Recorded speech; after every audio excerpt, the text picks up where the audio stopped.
because you need to address, you probably don't do it as much in the youth level, at the high school level, is we spend a lot of time preparing for our opponent. You know, in club, we spend a lot of time focusing on ourselves. At the high school and college level, we take a lot of time preparing for our opponent. I heard someone earlier talking about, I'm going to play team 3 times this year. Well, third time around, your practices probably should be preparing for your opponent. Right? Because the first time around, you're not sending a scouting guy out to scout. You're not getting film on them.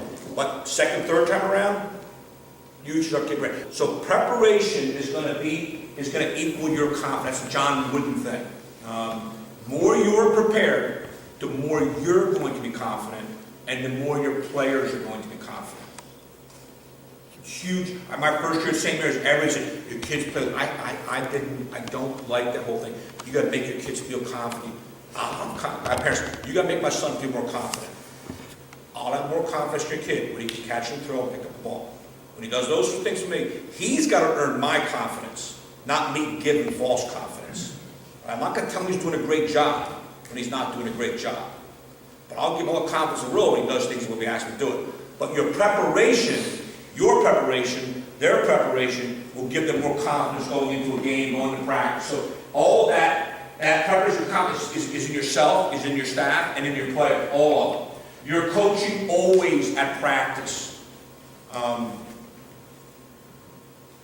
What I see are coaching, what I call coaching clusters. Coaches stand together and talk to you. Usually trying to plan the next drill. I don't allow that.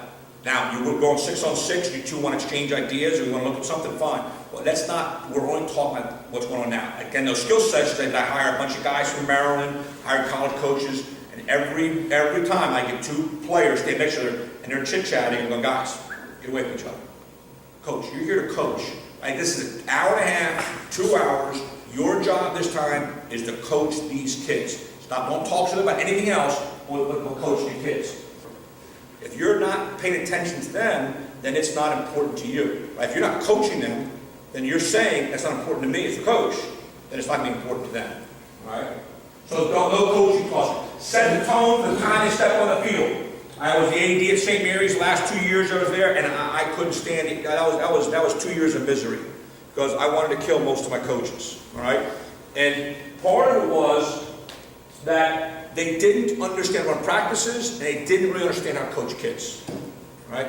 This guy would, for game day, would sit on the bench, and for 45 minutes, the kids would be kicking soccer balls all over the place, trying to be a goal in the cage, and 3 of them on purpose try to kick the ball, go at the same time to try to hit them. They're doing every grab-ass thing you can think of. And then 45 minutes, half an hour before the game, Coach blows the whistle and brings them in, and he can't get them under control. He can't get them to do things disciplined. He can't get them to listen to him. Well, Coach, you set the tone. For an hour, they did whatever they wanted to do. And now you want them to be controlled? Not going to happen. So our rule is when you come to practice, once you step on the field, you're doing something. We purpose of kids to stay off the field until I blow the whistle and start practice. But once you step on the field, you're doing something. We used to be pairs catching. We used to do defenseman cross fields, everybody else pair catching. If a coach is there early, he can do shooting. We never allowed to do shooting unsupervised. Because if they do shooting unsupervised, they're going to smack a kid in the head, they're going to hit somebody with a shot, they're going to be shooting underhand, they're going to shoot between their leg, they're going to shoot every which way you want, but the way you want them to shoot. All right? Make sure they're shooting the positions you want them to, whether you want them to shoot from.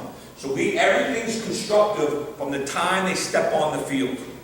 They never get to do whatever they want.